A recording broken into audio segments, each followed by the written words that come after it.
Superstar, superstar, superstar. Check it. You don't need anybody's permission to have ambition.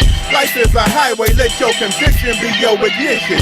No matter the cards dealt, if your driver's heart felt, the bottom of the barrel will surely become top shelf. Do it for those who said you couldn't, succeed for those who thought you wouldn't, then fly in front of those who said you shouldn't. Always surround yourself amongst the grinders and the gainers, and while you're at it, distance yourself from whiners and complainers.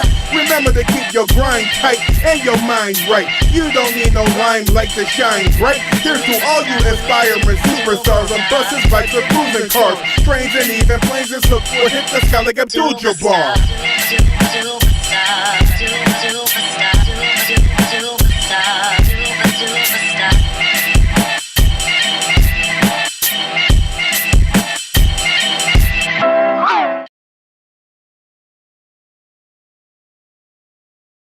My friend Hanna lives in Ketchum, Idaho, and I haven't seen her in almost 6 years. I don't know, it's been a really long time.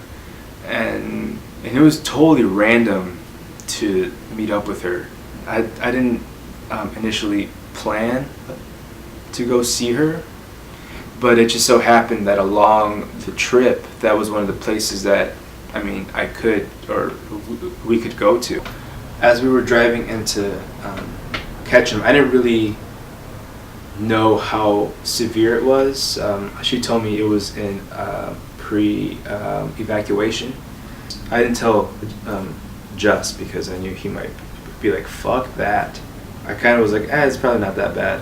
So as we were driving there, and Ketchum, Idaho is literally in the middle of like the mountains. There's really nothing else around it. It's like a ski resort.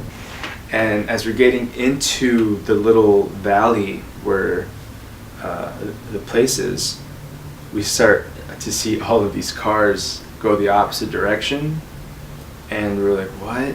And then we started to see all of the smoke, and then we can smell the smoke.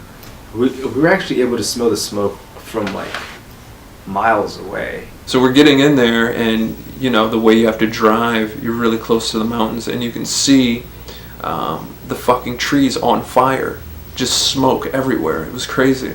And as we're driving in, there are what looks like National Guard firemen, and they're blocking off certain streets, and it looks like those are the most dangerous sort of avenues to go on. So as we're getting deeper in there, we're seeing more sort of National Guard. We're seeing fucking tanks blocking off the streets. Shit was crazy. We get into Ketchum. We meet up with Hanna, and Hanna is literally one of the only people in this entire town. Like there's nobody in this town. It's a ghost town. There's nobody there. Next day, she walked us around the town and stuff. She was actually off of work because of the fire, because there was nobody there. There was nobody there. And so we walked around this town. It was really nice. It's a beautiful place. Ketchum, Idaho is a place where I would, if I had money to buy a place in, that would be one of the places where I would buy it. Evening, as you lie awake in bed, with the echoes of the amplifiers ringing in your head. Smoke the day's last cigarette, remembering what she said. She said.